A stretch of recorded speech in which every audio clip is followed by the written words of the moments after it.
أما أنا وأنت فنقطة النهاية غير معروفة.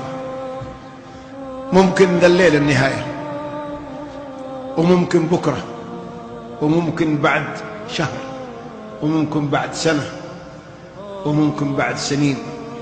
وما تدري نفس ماذا تكسب غدا، وما تدري نفس بأي أرض تموت.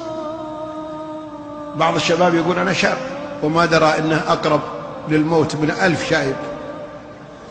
كم من شاب ركب سيارته وما نزل منها، وكم من شاب لبس ثوبه وما خلعه بنفسه، خلعوه مزقوه من عليه. وكم من إنسان نام على فراشه وما استيقظ منه نومة الموت. وكم من إنسان خرج من بيته ولم يعد إليه، من هناك شلوه على المستشفى، ومن المستشفى إلى المقبرة. وما دامت نقطة النهاية بالنسبة لي ولك غير معروفة، فيجب أن نكون مستعدين في كل لحظة لهذه النقطة. لا تقول أنا شاب، لا، ما للمقابر لا تجيب إذا رآهن الكئيب، حفر مسقفة عليهن الجنادل والكثيب، فيهن أطفال وولدان وشبان وشيب.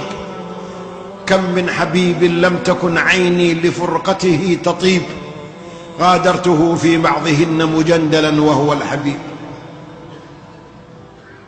كم صلينا على أموات أيها الإخوة؟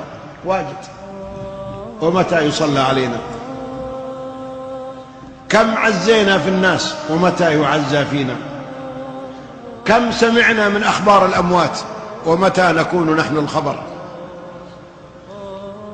أجل ما دمنا نعرف هذه الحقيقة فنحن بين خيارين.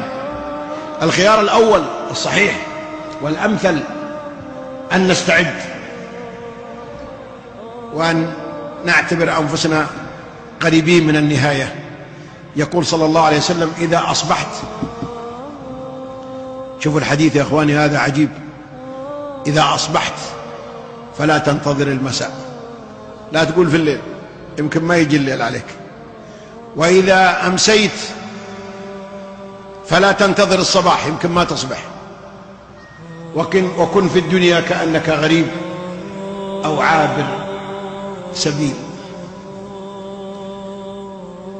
إذا كنت عاقل وحصيف ولبيب فستأخذ بهذا الأمر وتنتبه لنفسك وتسأل نفسك الآن، لو جاء الموت الآن هل أنا طيب مع الله ولا خربان؟ الآن لو دخل علينا الآن ملك الموت من الباب هذا وقال السلام عليكم، قلنا وعليكم السلام، قال عندي أمر الآن بقبض أرواحكم كلكم يومين في المسجد، إيش بنقول؟ نقول ممنوع؟ والله ما هو ممنوع، ما حد يمتنع منه. طيب ناخذ معنا زواد، أعطنا فرصة لو تكرمت نبغى بنجهز، قال ما معكم إلا اللي معكم، كل واحد يأخذ اللي معه. واحد قال أنا عندي عمارة، قال عمارتك لورثتك. والثاني قال وأنا عندي سيارة جديدة، خلها لعيالك. والثالث قال وأنا مدير ولا أمير ولا وزير، قال خل المدارة والأمارة لغيرك. عندك صلاة؟ تفضل. عندك إيمان؟ عندك خوف من الله؟ عندك مراقبة لله؟ عندك خشية لله؟ هذا الذي ينجح. إذا ما عنده إلا أغاني ومسلسلات وأفلام وحكايات ومباريات وخريطات، هذه تنفع عند الموت؟ والله ما تنفعك ولا تسقيك شربة ماء. لا ينفع الإنسان في قبره إلا التقى والعمل الصالح. يا من بدنياه اشتغل وغره طول الأمل، وقد مضى في غفلة حتى دنا منه الأجل. الموت يأتي بغتة والقبر صندوق العمل. أجل إذا كنت عاقلا وموفقا فاستعد.